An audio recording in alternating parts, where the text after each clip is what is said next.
ঠিক আছে আপনার কথা রাখছি আমি আসলে ঘুমাই শেষ করে খাবার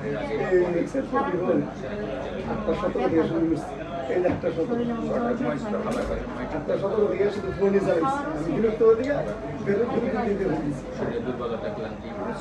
এখন তো ঘুমাই নিয়ে তো পরে সাইলেন্ট করে নিই তখন সাইলেন্ট করে সাইলেন্ট করার সময় আপনার কথা মেমোরি দেয় না তো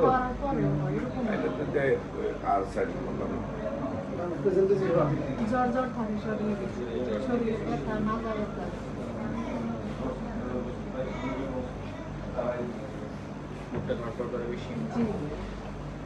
তোমার কোন কোন জায়গায় সবচেয়ে বেশি সমস্যা হাতে পায়ে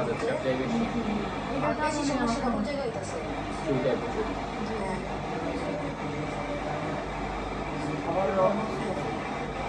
আপনার জায়গায় বুকে পায়ে কোনো ব্যথা আছে অল্প পায়ে ব্যথা নেই বুকে ব্যথা আছে বুকে অল্প ব্যথা আর তোমার এই দুই